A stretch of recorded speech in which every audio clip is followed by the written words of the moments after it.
Palghar police को मिली एक लाश से काट कर निकाली गई जांघें। इस ब्लाइंड केस ने पुलिस को कई दिशाओं में भेजा, लेकिन इन कटी हुई जांघों का केस काफी महीनों के बाद भी ब्लाइंड का ब्लाइंड ही बना रहा।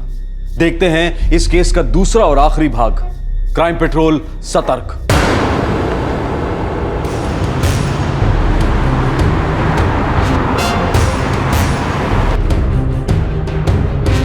अगर डीएनए मैच कर गया तो उमेश भोयर के कातिलों को हम खोद खोद के ढूंढ निकालेंगे। लेकिन सर, अगर ये डीएनए मैच नहीं हो पाया तो हम फिर से उसी पॉइंट पर आ जाएंगे जहां से हमने इस केस की शुरुआत की, यानी कि हमारे पास रह जाएंगी सिर्फ कटी हुई जांघें, जो कि 25 से 28 साल के किसी पुरुष को। 7 महीने से घर वापस नहीं आया हमारा उमेश। एक फोन भी नहीं किया उसने। क्या हमारा उमेश हमें छोड़ के चला गया होगा इस दुनिया से? काश के ऐसा ना हो। काश के वो डीएनए टेस्ट मैच ही ना हो और हमारा उमेश कभी लौट के आए ही ना। एक आस तो बनी रहेगी कि एक ना एक दिन आएगा लौट के, शायद अपने चरस गांजे की लत से निकल के बाहर। उस दिन के ठीक 2 हफ्ते बाद डीएनए रिपोर्ट पेश हुई। इस रिपोर्ट के रिजल्ट ने भोयर परिवार पर एक दर्दनाक कहर बरसाया, पर दूसरी तरफ इस रिपोर्ट ने इस ब्लाइंड केस की अंधी गली की दीवार में एक छेद कर दिया। दशरथ जी, Nirmala ji, DNA sample match हो गया है। हमें जो लाश की जांघें मिली थी वो आपके बेटे उमेश की हैं।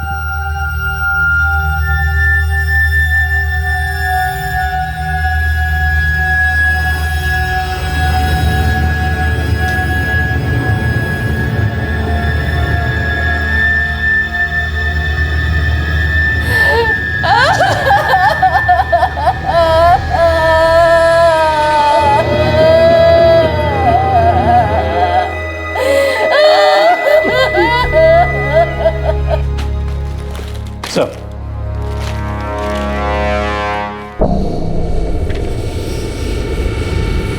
ये जो उमेश के 3 गंजेड़ी दोस्त हैं, राशिद, दानिश और गुरु दावने, तीनों को उठवाओ।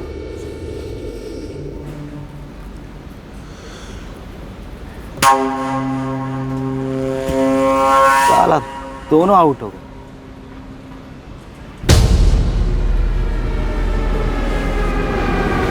चल उठ।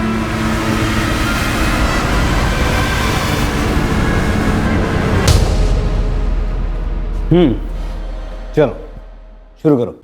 साहब, मैंने हवलदार साहब को 7 महीने पहले बोला था कि वो साहब उमेश मेरे को बरोबर फ़ोन किया था और बोला कि मेरे को नहीं आने का है माल मारने। क्यों? कहीं और जाने वाला तो दम मारना है? नहीं साहब, अब ये नहीं बोला कि किधर को जाने का है। हाँ साहब, उसके बाद कई दिनों तो अपन लोग टेंशन में सोचते रहते थे ये उमेश फ़ोन क्यों नहीं कर रहा, और अपन लोग फ़ोन करेगा तो उसका फ़ोन ऑफ था साहब। उमेश की किसी के साथ कोई दुश्मनी थी? कोई लड़की को लेके लफड़ा या पैसों को लेके या कोई और? अभी अपने को तो कुछ बोला नहीं साहब। उसके काम की जगह पे कुछ हुआ रहेगा तो अपन लोग क्या बोल सकते हैं साहब। अभी साहब कंटेनर यार्ड का कितना गर्दी रहता है वहाँ पे कारखाने के अंदर।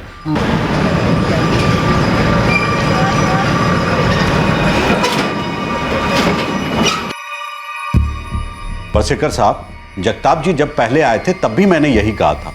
उमेश भोयर काम यहीं करता था, लेकिन कैजुअल था, परमानेंट नहीं। किसी से कोई झगड़ा यहाँ पर? बिल्कुल नहीं, किसी से कोई लेना देना नहीं। बस एक दिन काम पर नहीं आया, फिर हवलदार साहब आए पूछने के लिए, तभी पता चला कि गायब हुआ है। हाँ साहब, हमें पता था कि उसे चरस गांजा पीने की लत लग गई थी। बार बार बोला साहब, मत कर मत कर। क्या कुछ नहीं किया उसको रोकने के लिए? साहब अपन 4 लोगों की एकदम मस्त टोली थी साहब। अपन अड्डे पे जाते थे, माल फूकते थे, मस्ती करते थे साहब बस।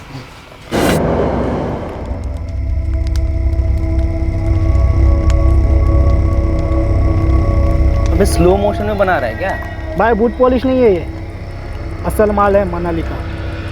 वक्त दो भाई, वक्त दो। भाई तकदीर और तलब किसी के लिए नहीं रुकती। अपना राशिद भाई को ही ले लो। अभी क्या डायलॉग मारेगा तू? अबे मैं क्या डायलॉग मारूंगा? डायलॉग तो तेरी बहन मारेगी तेरे को किसी दिन।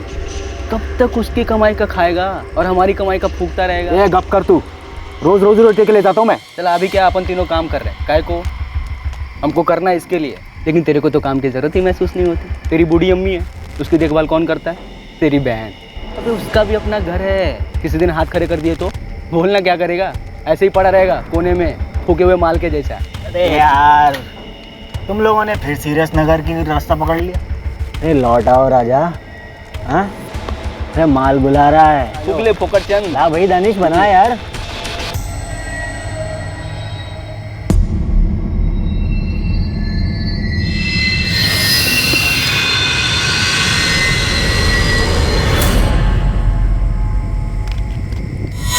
तो उमेश, दानिश और गुरु, इन तीनों के पास नौकरी थी और राशिद तू बेरोजगार था। हाँ साहब, अभी बैड लक चल रहा है आजकल। और ये बैड हैबिट, चरस गांजे की लत, ये कब से चल रही है? वो तो याद किधर रहता है साहब? तेरे को राशिद याद है क्या कभी तू पहली बार माल फूका था? हम लोग लिमिट में फूकते हैं साहब, बस काम करते करते थोड़ा टाइम पास।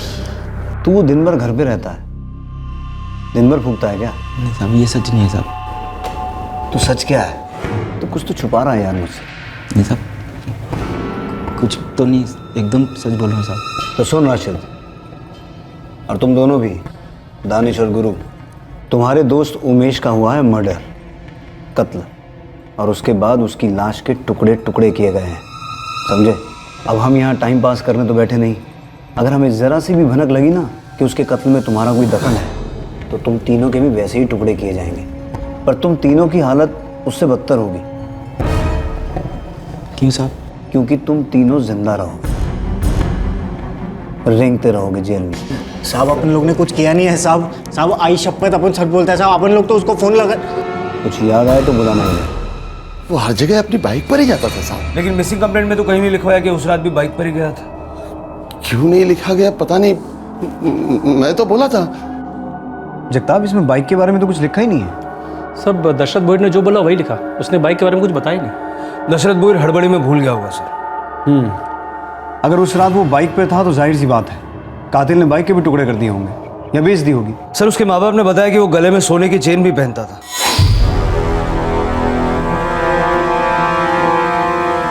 इस केस को भी अभी तक हम टुकड़ों में ही देख रहे थे। शायद इसकी पूरी तस्वीर को देखते और गहराई में जाते तो बहुत पहले हमारे हाथ कुछ लग जाता। हम बस उन दो कटी हुई जांघों के शौक में ही रह गए और ये छूट गया हमसे। बाइक और सोने की चेन के साथ साथ ये एक इंपॉर्टेंट लीड थी हमारे पास, ये कपड़ा जिसमें वो कटी हुई जांघें मिली थी। ये दरअसल बेडशीट का हिस्सा है। मुझे उमेश भोयर के कॉल रिकॉर्ड चाहिए, शायद उसमें भी कुछ छूट गया है हमसे। सर। जगताप सर। उमेश के 3 गंजेड़ी दोस्त, मुझे पूरी डिटेल चाहिए उनकी। हो सर। 26 साल का एक जवान आदमी मारा गया है। प्रॉपर्टी एंगल रूल्ड आउट है क्योंकि गरीब बैकग्राउंड है। दुश्मनी का एंगल हो सकता, जवानी में दुश्मनी मतलब लड़की का एंगल भी हो सकता है। उमेश भोयर मिसिंग केस अब उमेश भोयर मर्डर केस बन गया था। पुलिस को नए सिरे से शुरुआत करनी पड़ी। फाइनली इस केस को एक दिशा मिल गई थी, लेकिन मंजिल अभी काफी दूर थी।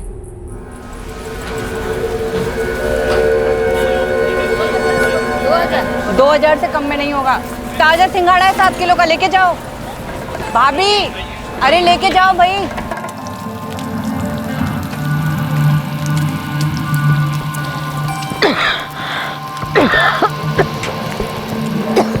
अरे अब आराम से।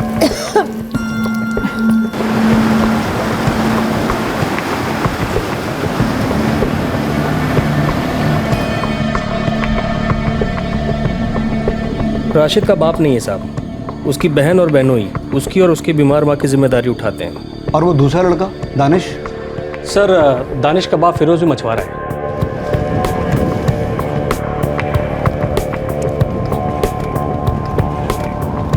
गुरुदाव ने अनाथ है, हिस्ट्री शीटर है, छोटी मोटी चोरियां कर चुका है सर।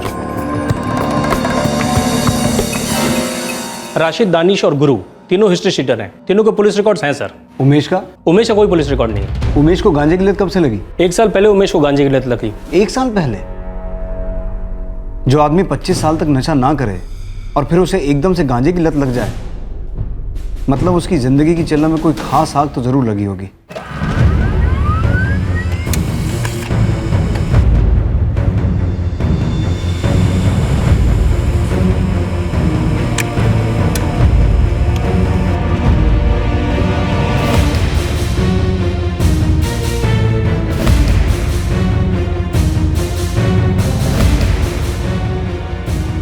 उमेश की मौत के दिन से 1 साल पहले तक के रिकॉर्ड्स निकाले मैंने, जिसमें एक नंबर है जो पिछले 1 साल से लगभग हर रोज उमेश के टच में था।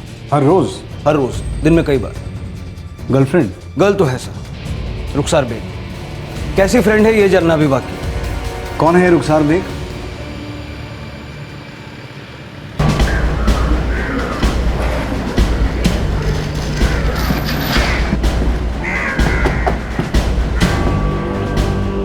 जी जी, रुखसार हमारी बेटी है।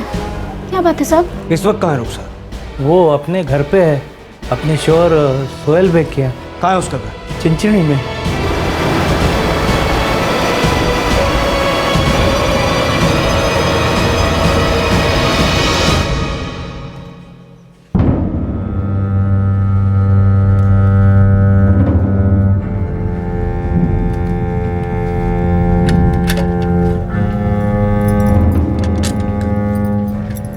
ये लो।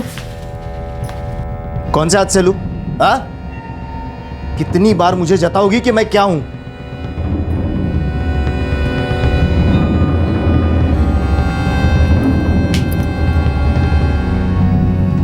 रुखसार 25 साल की है और 8 महीने पहले शादी हुई। अरेंज मैरिज है सर। 8 महीने पहले अरेंज मैरिज हुई, लेकिन उमेश से लगातार 1 साल से फ़ोन पे बात कर रही है, और 1 साल पहले से ही उमेश को गांजे की लत लगी। इन तीनों का कुछ कनेक्शन तो है। कनेक्ट करो। जी बोल रही हूँ, आप कौन? पालघर पुलिस स्टेशन से सब इंस्पेक्टर विश्वास पारसेकर बोल रहा हूँ। 7 महीने से आपके कॉल का इंतजार कर रही हूँ, जब से उमेश गायब हुआ है। तो आप उमेश के बारे में कुछ जानती हैं? जी, लेकिन मेरी एक दरख्वास्त है। मैं खुद आके आपसे पुलिस स्टेशन में मिलूंगी, आप यहाँ मत आइएगा। कब आएंगी? बस अभी निकल रही हूँ चिंचणी से। रुखसार बेग 7 महीने से पुलिस के फोन का इंतजार कर रही थी जब से उमेश गायब हुआ था, लेकिन उसने खुद कभी पुलिस को कांटेक्ट नहीं किया। कौन थी ये रुखसार बेग, और वो ऐसा क्या जानती थी उमेश के गायब होने के बारे में, या शायद उसके मर्डर के बारे में? तो रुखसार बेग, हम आपके घर आते तो कौन सा कह टूट पड़ता आप पर? मेरे पति शकी मिजाज के हैं। किस बात का शक है उन्हें? आपके और उमेश के रिश्ते को लेकर? उमेश और मैं बचपन के दोस्त हैं, पड़ोसी था वो मेरा। बचपन का दोस्त, जवानी का बॉयफ्रेंड? जी नहीं, उमेश वो मेरे भाई जैसा था। पिछले 1 साल में फ़ोन पर काफ़ी बातें हुई आपकी अपने भाई समान उमेश से। भाई बहन का टच में रहना गुनाह है क्या सर? पिछले 1 साल में उसे गांजा की बहुत आदत पड़ गई थी। मैं दिन रात उसे फ़ोन करके बस गांजा छोड़ने की कस्में दिया करती थी। आप पिछले 7 महीने से हमारा इंतज़ार कर रही थी, क्यों? क्या बताना था आपको? इंतज़ार कर रही थी सर, क्योंकि मुझे मालूम था आप लोगों को ऐसा लगेगा कि हम दोनों के बीच कुछ है, और आप मुझसे ज़रूर पूछेंगे। उमेश के गायब होने या उसके मर्डर के बारे में कुछ पता है आपको? कुछ नहीं सर, बस इतना चाहती हूँ कि जिसने भी उमेश के साथ ऐसा किया वो जल्द से जल्द पकड़ा जाए। रुखसार जी, मुझे क्यों ऐसा लग रहा है कि आप मुझसे कुछ छुपा रही हैं? सर अब मैं कैसे बोल सकती हूँ आपको कैसे और क्यों लग रहा है? मैं बस अपने बारे में बोल सकती हूँ, और मुझे बहुत ख़राब लग रहा है सर। जिस इंसान के मैं इतने करीब थी वो इस तरह मारा गया। रुखसार बेग, आंखों में आंखें डालकर झूठ बोल रही है रुखसार बेग। सर लेडी कांस्टेबल लगा दी है, सर्विलेंस शुरू कर दी है। अब ये रुखसार 1 सेकंड के लिए भी हमारी और कानून की नज़रों से दूर नहीं हट पाएगी।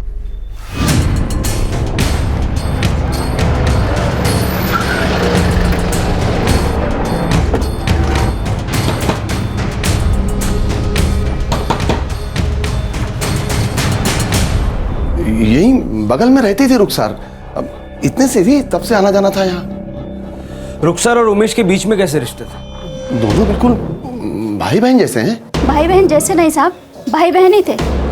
उनके पाक रिश्ते पर इस तरह से इल्जाम तो मत लगाइए। देखिए हमको इल्जाम नहीं लगा रहे, सिर्फ पूछताछ कर रहे हैं। रुखसार हमेशा उमेश का भला चाहती थी साहब, लेकिन कोई तो था निर्मला जी जो उसका बुरा चाहता, और उसने बुरा किया, और अब उस तक पहुंचने में हम सबका भला होगा। साहब आप जितना चाहते हैं ना कि उमेश का कातिल पकड़ा जाए, उतना हम भी चाहते हैं।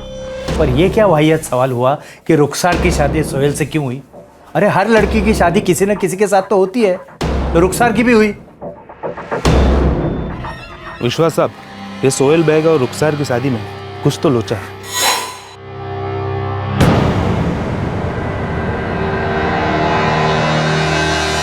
फैक्ट्री में काम करता था सोहेल, मशीन में हाथ गया और कट गया। हाथ शादी के पहले कटा या बाद में? शादी के काफी पहले कटा था। ये रुखसार के माँ बाप ने सोहेल को क्यों चुना? कोई खास वजह? वही तो लोचा है साहब, यहाँ बिरादरी में ये बात फैली है कि सोहेल को शादी के लिए लड़की नहीं मिल रही थी, और वहाँ रुखसार की अम्मी अब्बू को पता नहीं कौन सी ट्रेन पकड़नी थी कि उसका हाथ इसने सोहेल के हाथ में दे दिया। जोड़ी बोले तो तेल और पानी है साहब। सोहेल मुझे सही बंदा लगा, इसलिए मैंने उसे चुन लिया। अब इस पे भी सवाल या निशान, यानी बाप को तो कोई हक ही नहीं है क्या? सर रुखसार के माँ बाप झूठ बोल रहे हैं। उनको ना सर किसी भी तरह से रुखसार को उस घर से, उस मोहल्ले से दूर करना था। ऐसा क्या हुआ था वहाँ? साहब मैंने मोहल्ले में जाके पूछताछ की। ऐसा है ना सर कि रुखसार खूबसूरत है और मोहल्ले के लड़के उस पर मरते भी थे। ये तो हर मोहल्ले की कहानी है। पर रुखसार रिटर्न फायरिंग भी करती थी। हबीबा और असलम 24 घंटे गैस पर रहते थे। अब तो घुसपुसा कर भी लोग बात नहीं करते, ना ही दबी जबान में कोई कुछ कहता। सामने से आकर कहते हैं लड़की को संभालो वरना मुंह काला कराएगी किसी दिन। कर करा कर और हम क्या कर सकते हैं? समझाया, डांटा, मैंने कितनी बार तो हाथ भी उठाया, तुम जानती नहीं क्या? तो कुछ फायदा हुआ? कुछ नहीं। मैं तो कहती हूँ हाथ उठाने से बेहतर है उसका हाथ किसी के हाथ में दे दीजिए। एक बार शादी हो गई तो सारा आशिकी का भूत उतर जाएगा सर से, और जब घर गृहस्थी बच्चों के चक्कर में पड़ेगी तो अपने आप लाइन पे आ जाएगी।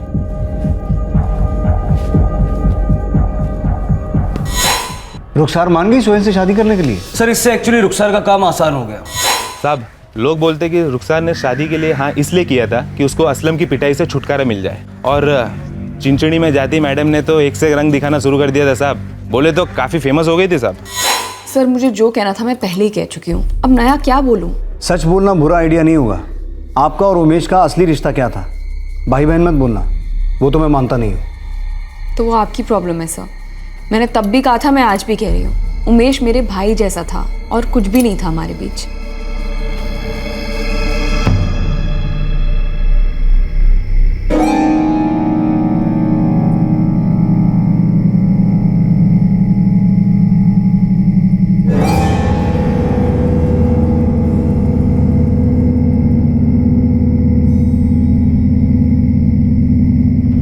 वो दोनों एक दूसरे को जानते थे साहब? अभी इससे ज़्यादा मतलब मेरे को मालूम नहीं है साहब। साहब वो अपने उमेश का क्या था क्या नहीं ये तो मैं नहीं जानता साहब।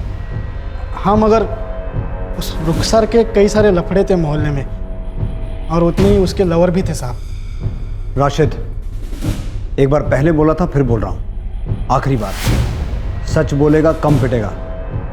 बोल दे, बोल।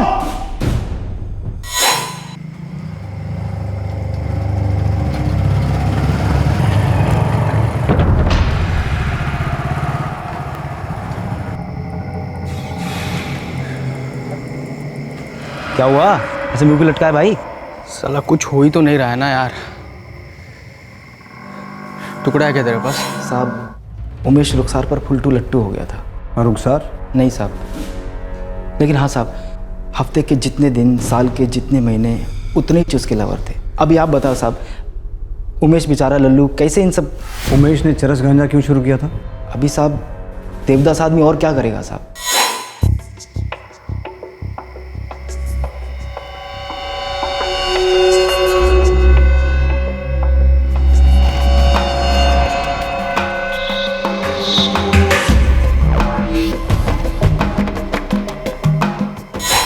साहब अभी 1 साल पहले का बात है। उमेश हर समय मजनू मूड में रहता था साहब। वो चरस गांजे का बड़ा बड़ा कश अंदर ले लेता था, लेकिन रुखसार को बाहर नहीं निकाल पाता। सर एक खबर है सर, चिंचड़ी खाड़ी में मिला साहब। चिंचड़ी में तो रुखसार रहती है ना शादी के बाद? सर चिंचड़ी की छोटी खाड़ी में काफी दिनों से कचरा जमा हुआ था। पब्लिक ने शोर मचाया तो कॉर्पोरेशन ने टीम भेजी और कचरे में कटे हुए हाथ मिले। कटे हुए हाथ चिंचनी खाड़ी से मिले हैं, और रुखसार भी चिंचनी में ही रहती है अपने शक्की पति सोहेल बेग के साथ, जिसका खुद का एक हाथ कटा हुआ है। कोई कनेक्शन लग रहा है तुम लोगों को?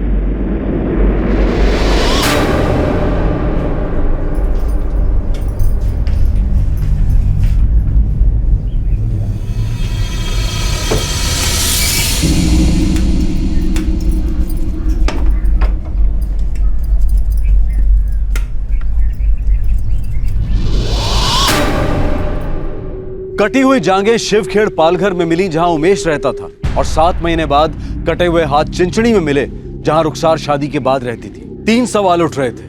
पहला, क्या वो सड़े गले कटे हुए हाथ वाकई उमेश के थे? दूसरा, क्या रुखसार और उमेश के बीच में कोई रिश्ता था भी जिसकी वजह से मर्डर हुआ था? और तीसरा, वो ऐसा कौन था जिसे उमेश पर इतना गुस्सा था कि उस आक्रोश का अंजाम इतना भयंकर साबित हुआ? सुना है गुस्सा नाक पे लिए घूमते हो? जिसकी नाक कटती है साहब वही जाने गुस्सा क्या चीज़ है। तुम्हारी बीवी ने तुम्हारी नाक काटी और तुमने उसके यार को ही काट दिया। उमेश दशरथ भोयर, उसकी कटी हुई जांघें और हाथ हमें मिल चुके हैं। उसकी लाश के बाकी के टुकड़े कहाँ फेंके तुमने? एक उमेश को ख़त्म करने से मुझे सुकून मिलता तो शायद मैं ऐसा कर भी देता। अब मेरी बीवी फितरत से जो है सो है। अब मोहल्ले में कत्लेआम तो नहीं कर सकता ना मैं। और साहब, ताली कभी एक हाथ से नहीं बजती। इंस्पेक्टर, एक ट्विस्ट है। वो जो कटे हुए हाथ हैं वो उमेश भोईर के नहीं है। कटे हुए हाथ उमेश के नहीं है? मतलब एक और मर्डर? हाँ विश्वास, एक मर्डर केस सुलझाने चले थे और 2 सामने आ गए। उमेश भोईर की कटी हुई जांघें हमें मीनाक्षी लोखंडे केस तक ले गई, और अब ये हाथ पता नहीं किसके हैं। और उमेश भोईर के केस में अब भी हमारे पास कोई सॉलिड लीड नहीं है, सिवाय एक बेनाम रिश्ते के जिसका नामकरण अभी बाकी है।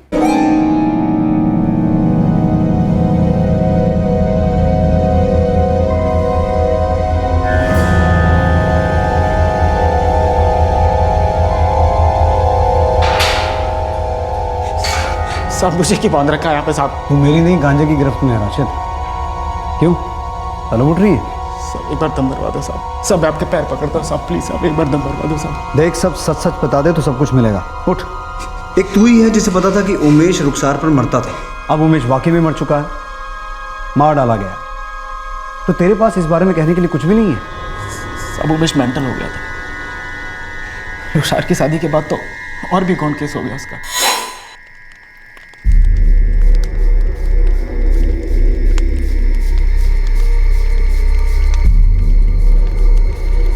लाइन ही बिजी बता रहे। लाइन मारने वालों की कमी थोड़ी है, आप ही खड़े हो कतार में। वे ओ फोकटचंद, अपने ज्ञान की ना पूरी बना, समझे? ज़्यादा शांत पट्टी नहीं, ये कोई तरीका है बात करने का? अबे जैसी औकात वैसा तरीका है तू फोकटचंद। क्या है ये फोकटचंद? घर में आईना है ना, जाके देख, मालूम पड़ेगा क्या होता है फोकटचंद। साहब उमेश छोटी छोटी बातों पे चिड़चिड़ा हो जाता था, सुलग जाती थी उसकी। उस रुखसार ने उसके दिमाग का दही कर दिया था साहब।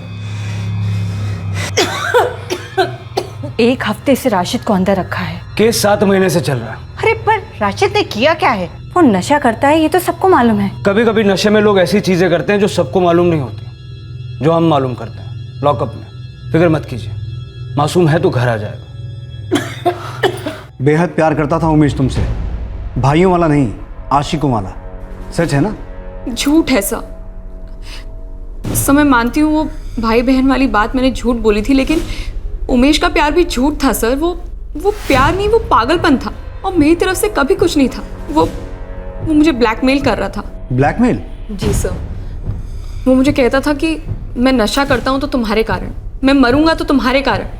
हर चीज़ का जिम्मेदार वो मुझे ही ठहरा रहा था सर, जबकि मेरी तरफ से कुछ नहीं था।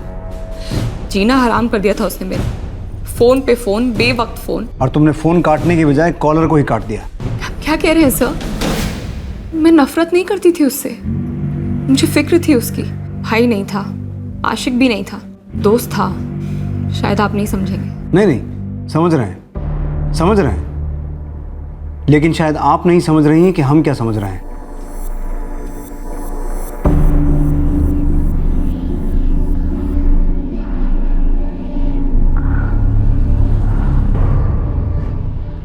सर, दानिश, राशिद और गुरु के परिवार वाले उबल रहे हैं। 1 हफ्ते से हमने उनको बिना अरेस्ट किए लॉकअप में डाला है। उमेश ने ऐसा भी क्या किया होगा जो इतनी नफरत पैदा हुई? सर, आदमी या तो गुस्से में कत्ल करता है या तो डर के मारे। शायद उमेश से कोई डर रहा था या डर रही थी। उमेश रुखसार को हर रोज फोन करता था, कॉल रिकॉर्ड्स हैं हमारे पास, लेकिन उसकी वजह से रुखसार की जिंदगी तो बर्बाद नहीं हुई ना। वो खुद मानती है कि वो उमेश से नफरत नहीं करती थी। लेकिन उसने एक झूठ हमसे ऑलरेडी बोला है सर, भाई बहन वाला। लगता तो मुझे भी ऐसा ही है। इस कत्ल का रुखसार से कोई ना कोई कनेक्शन तो ज़रूर है। एक लड़का जो दिन में नौकरी करता है, लड़की के पीछे दीवाना है, लेकिन लड़की की शादी हो गई है, लड़का गंजेड़ी हो गया है, हर रोज़ उसे फ़ोन करता है और फिर एक दिन उसे काट दिया जाता है। लेकिन क्यों काट दिया जाता है? उमेश भोयर का केस एक उलझे हुए मछली के जाल की तरह था, जिसमें मछली नहीं खुद जाल फंस गया था। एक भयंकर जुर्म हुआ था और मुजरिम आजाद तैर रहा था, पर जब ऐसा लगने लगा कि इस केस में पानी सर के ऊपर चढ़ने लगा है, तब सुराग का एक तिनका अपने आप तैरता हुआ पुलिस के पास आया। एक ऐसा सुराग जिसमें इस केस का सारा रहस्य लिपटा हुआ था। एक छोटा सा झूठ का हुक फेंकते हैं, देखते हैं सच के जाल में फंसता है या नहीं। साहब आपको सच्ची सच्ची बोलूं तो मेरा और उमेश का कोई ऐसा खासम खास दोस्ती नहीं था। उमेश का सबसे ज़्यादा राशिद से जमता था साहब, और राशिद और दानिश बहुत अच्छे दोस्त हैं। बहुत अच्छे दोस्त हैं। हाँ साहब। इसीलिए तेरे नाम का बिल फाड़ दिया उन्होंने। मेरे नाम का? मैं समझा नहीं साहब। क्या? राशिद और दानिश ने बयान दिया है कि उमेश का मर्डर तूने किया है। चल बता, क्यों मारा तूने उमेश को? साहब ये दोनों येड़े हो गए हैं साहब, ये दोनों एड़े हो गए हैं साहब। इनको थोड़ा माल दो फूकने के लिए कुछ भी बोल रहे हैं। आई शपथ साहब मैंने कुछ नहीं किया साहब। ये दोनों ना, क्या? जिस रात को ये उमेश आया नहीं ना अड्डे पे, जब ही वो गायब हुआ साहब। क्या हुआ था उस रात को? साहब वो रात को ये दोनों भी नहीं आए थे ना अड्डे पे, और ये दोनों फोन भी नहीं उठा रहे थे। मैं अकेला बैठा रहता झक्के मारता हुआ। और ये बात बताने के लिए तूने 7 महीने लगा दिए साहब। गुरु झूठ बोल रहा है साहब, मैंने कुछ नहीं किया। गुरु झूठ बोल रहा है साहब। और राशिद वो भी झूठ बोल रहा है। राशिद ने तेरा सारा चिट्ठा खोल दिया। दानिश, कैसे तूने रुखसार के कहने पे उमेश का कत्ल किया है? नहीं साहब, बिल्कुल नहीं साहब। कैसे तूने उमेश की लाश के टुकड़े टुकड़े करके और जांघें शिवखेड़ की खाड़ी में फेंकवा दी? नहीं साहब, वो मैंने नहीं फेंकी थी। तो फिर किसने फेंकी थी? बाकी की लाश कहाँ है?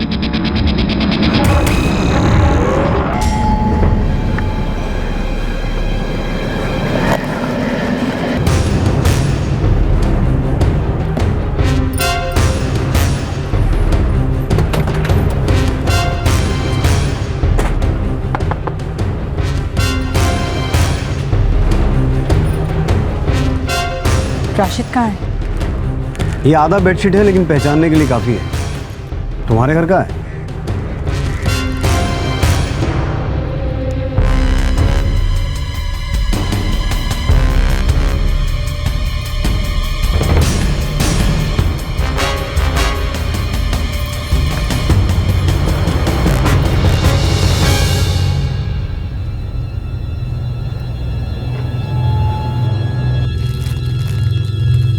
जी हाँ, ये तो हमारे घर की चद्दर है।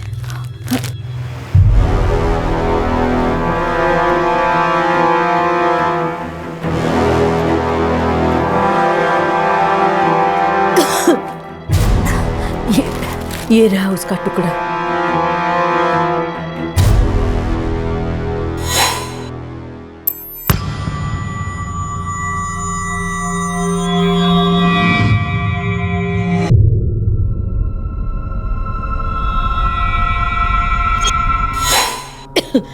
साहब, ये आपको कहाँ से मिली? खून कैसे आया इस पे? किसका खून है साहब?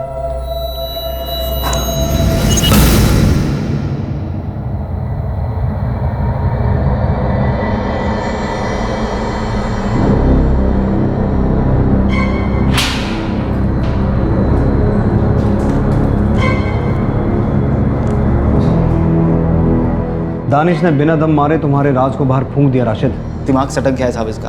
इतने दिनों से माल फूकने को नहीं मिला ना, तो इसलिए एड़ी टेढ़ी बातें कर रहा है। तुम्हारी अम्मी फरीदा तो कोई नशा नहीं करती ना राशिद।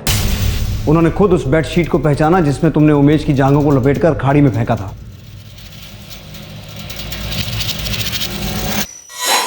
बाकी की लाश कहाँ है? बोल! इस मर्डर में मेरा कोई हाथ नहीं है साहब। जो कुछ किया वो राशिद ने किया। राशिद ने उमेश को क्यों मरवाया? रुखसार के कहने पे? नहीं साहब, रुखसार का इसमें कुछ लेना देना नहीं है। तो फिर किसका लेना देना है? राशिद पक गया था साहब उमेश के कानों से। उमेश हमेशा उसको जलील करता था हम दोस्तों के बीच में। हेलो को तेरी बहन मारेगी तेरे को किसी दिन। कब तक उसकी कमाई का खाएगा और हमारी कमाई का फूकता रहेगा? ए गप कर तू। जैसी औकात वैसा तरीका है। तू फोकट चल। क्या है ये फोकट चल? घर में आईना है ना, जाके देख। मालूम पड़ेगा क्या होता है आपको क्वेश्चन। साला उमेश समझता क्या था अपने आप? जब देखो फोकट चंद ये वो। जब रुखसार को लेकर तिलमिल हो जाता था तो कैसे आता था भगा मेरे पास, मेरे से माल लेके जाता था और फूकता था। तब भी मैंने एक सच्चे दोस्त की तरह उसकी मदद की। अभी तक कैसे बातें करता है और जिस खंजर की तरह घुसती है। देख बंटा, जिसके जेब में नोट है उसको सलाम है। हम चारों में से वो ज्यादा कमाता है। आज मेरे पे थूका, कल तेरी बारी होगी, जरूर होगी, तब भी तुझे सलाम ठोकेगा। जो गलत है वो गलत है। तुझे नहीं लगता उमेश गलत है? ये भी कोई पूछने वाली बात हुई? खून खोलता है मेरा कभी कभी।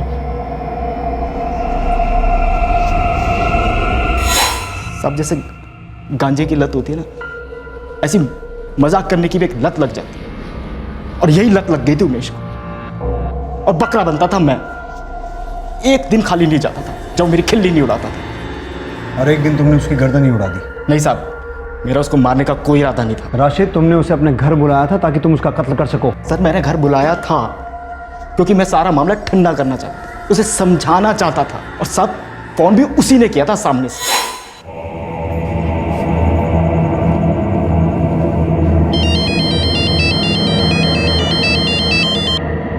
अबे अड्डे पर मिल, पूरा तोला लेके आया हूँ, टॉप क्लास सामान, तेरे को भी पिलाऊंगा। काम कर, तो घर पे आ जा।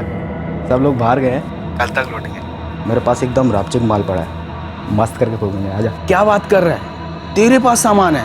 माला माल भिखारी है। फिर तो आना ही पड़ेगा, निकल रहा हूँ। आजा आजा साले आजा। उस रात तुम्हारी अम्मी बीमार थी, हॉस्पिटल में थी। लेकिन साहब, ये बात आपको कैसे पता? उस रात 16 अप्रैल को आप लोग कहाँ थे? अम्मी की तबीयत बहुत ख़राब हो गई थी तो अम्मी को हॉस्पिटल में एडमिट करवाया था। और माजिद भाई मछली पकड़ने के लिए नाइट ड्यूटी पर थे। आपको पता था कि उस रात राशिद यहाँ अकेला नहीं था? मतलब यहाँ घर पे कोई आया था? राशिद ने उमेश को यहाँ बुलाया था।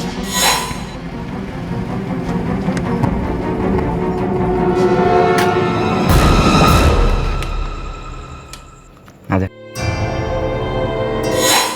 बड़े प्यार से मैंने अपनी बात उसके सामने रखी थी, लेकिन आदत इतनी जल्दी छूटती कहाँ साहब? एक बात पूछनी थी उमेश। मेरा माल बना रहे, बाद में बक। कहीं ऐसा तो नहीं है कि ये रुखसार तुझे 4 आने का भाव देती नहीं है, कुत्ता समझती है और उसकी भड़ास तू मेरे ऊपर निकालता है? ले चूजे, तेरे घर पे बैठा हूँ तो कुछ भी बकेगा तू। अबे क्या मेरे को मालूम नहीं है तेरी कितनी जलती है ये जानकर के रुखसार मेरे पे मरती है, और तू उसके लिए कुछ नहीं है ऐसा, एकदम गुल। चला सड़क पे बैठा भिखारी रहता है ना, एकदम मुस्के जैसा। आइंदा मुझे बुखारी मत बोलियो, लास्ट बार कह रहा। काय को नौकरी लग तेरी। बोल रहा मैं तेरे को। चल गुस्सा किसको दिखा रहा है बे? हैं? चले चल, हवा आने दे। साला पूरे मूड की माँ बहन कर डाली तूने, पता है तेरे को? अरे सब दिमाग में क्या सटका? ऐसा लगा जैसे कोई तार सी टूट गई है।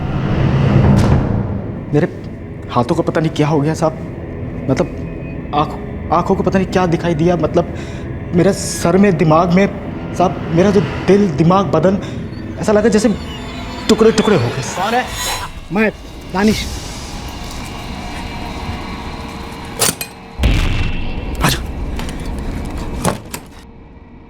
वाट लग गई सफाई करते करते। अबे खून किया है तूने, कीमत तो चुकानी पड़ेगी। यार ऐसे तो मत बोल यार तू। मुझे भी कीमत चाहिए। उमेश की बाइक चाहिए मुझे, उसे बेचकर पैसा रखूंगा मैं। नहीं मिल सकती तुझे बाइक। क्यों? अरे बाइक मैं बॉयज स्टेशन पे खड़ी करके आऊँ, ट्रेन पकड़ के घर लौटा हूँ। बाइक कहाँ पे रखा है मुझे बता, मैं जाकर ले लूंगा। नहीं चाहिए तुझे बाइक, कुछ 1000 रुपए के लिए अपनी और मेरी लाइफ दोनों के टेंशन में डाल दी तू। तुझे बड़ी पड़ी लाइफ है हैं? और डेंजर की तो तू बात ही मत कर साले। अब इतना याद रख, मर्डर सिर्फ तूने किया है, मुझे सिर्फ पता है तूने किया है। मैं तो यहाँ आया ही नहीं। बॉडी तूने काटी, उसके अलग अलग टुकड़े तूने फेंके, सिर्फ तूने। समझा ना? समझ गया मेरे बाप। अब तू समझ जा, तू और मैं इस बारे में दोबारा बात नहीं करेंगे, समझा तू?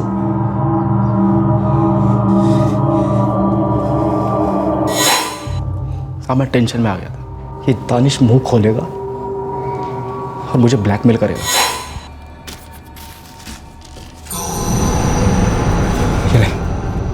रख, और बाइक वाइक के बारे में नहीं सोचने का है, रख अपने पास। उमेश का चेन? हाँ, उमेश का चेन। इसे बेच, सारे पैसे रख और अपना मुंह मत खोलना तू। मैं क्यों मुंह खोलूंगा बे? लेकिन दुनिया वाले पूछेंगे, ढूंढेंगे उसे। अरे अपने जैसा गंजेड़ी था वो, कुत्ता तक नहीं पूछेगा उसे। बस तू एक काम कर, अपने जुबान पे ताला लगा के रखे। सही बोल रहे बंटा। वैसे भी उसके गायब होने पर किसी को कुछ फर्क नहीं पड़ेगा। फर्क तो पड़ा, उमेश के माँ बाप को फर्क पड़ा, हम लोगों को फर्क पड़ा, कानून को हमेशा फर्क पड़ता है, और अब तुम लोगों को भी फर्क पड़ेगा। साहब मैंने कुछ नहीं किया, सब मेरे को जाने दो साहब। उमेश की चेन कहाँ है? साहब वो मैंने घर पे रखी, बेची नहीं है अभी तक। शुक्र है नहीं बेची, पर दानिश तुम बचोगे नहीं, क्योंकि तुमने एक मर्डर में साथ दिया है, एक लाश को ठिकाने लगाने में मदद की है, और हम लोगों से झूठ बोला वो अलग।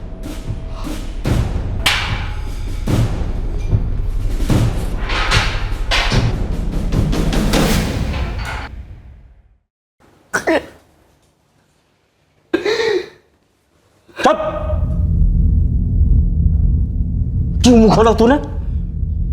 तो करा था कुछ नहीं बताऊंगा, वादा किया था ना तूने।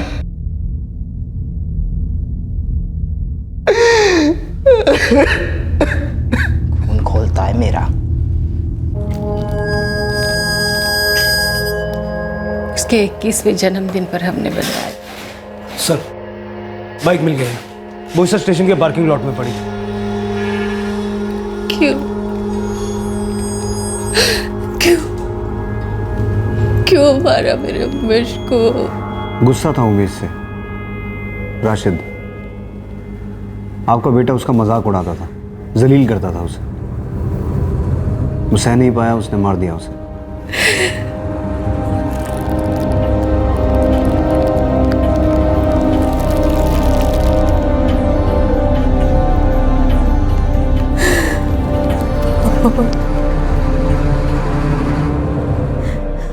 यही इसी घर में हमारे राशिद ने अपने ही दोस्त का कत्ल किया, बोटी बोटी कर दी उसकी। या अल्लाह। मम्मी, गलती तो हमारी ही है ना। जब जब राशिद जेल गया हम उसे छुड़ा कर ले आए जमानत पर। मम्मी, राशिद ऐसे ही खूनी नहीं बना, उसे खूनी बनाया है हमने। राशिद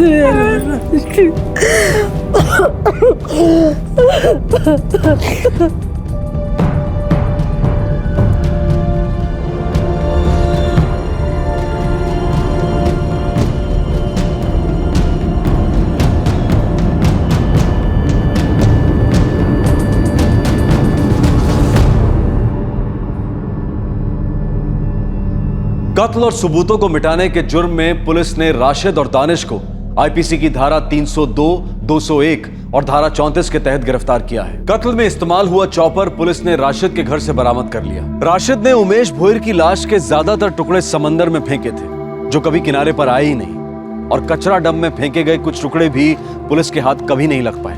रुखसार के घर के पास से मिले कटे हुए हाथ किसके थे, इसका पता चलना अभी बाकी है। ऐसे केसेस में इन्वेस्टिगेशन काफी लंबी खिंच जाती है। उमेश का केस क्रैक होने में लगभग 7-8 महीने लग गए। इस केस की तहकीकात ने एक और मर्डर केस का पिटारा खोला, जो था मीनाक्षी लोखंडे मर्डर केस। इस केस की तहकीकात में भी पुलिस और फोरेंसिक टीम का काम सराहनीय था। मीनाक्षी दिगंबर माने के घर बिन बुलाए मेहमान की तरह पहुंच गई, लेकिन दिगंबर एक वक्त के बाद उसके साथ रिश्ता नहीं रखना चाहता था। लेकिन मीनाक्षी अपने लिए दिगंबर की बढ़ती हुई नफरत को महसूस नहीं कर पाई और उसे अपनी जान गंवानी पड़ी।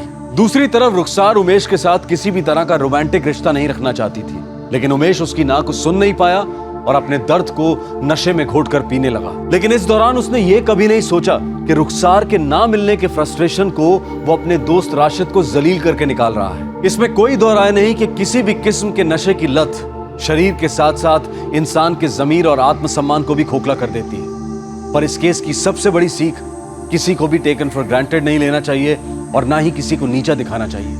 24 घंटे लगातार अगर किसी की रैगिंग की जाए, उसकी खिल्ली उड़ाई जाए, उसकी इंसल्ट की जाए, तो नतीजा अक्सर हिंसक और क्रूर हो सकता है। आपसे अब मुलाकात होगी अगले शुक्रवार को।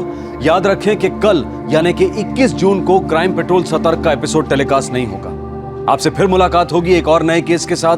तब तक अपना ख्याल रखें, सुरक्षित रहें और याद रखें, किसी की निंदा करने में समय लो, पर प्रशंसा तुरंत करो। सही वक्त, सही कदम, सतर्क रहें। जय। इस तरह के और भी एपिसोड देखने के लिए हमारे चैनल को सब्सक्राइब करें और बेल आइकन दबाना ना भूलें।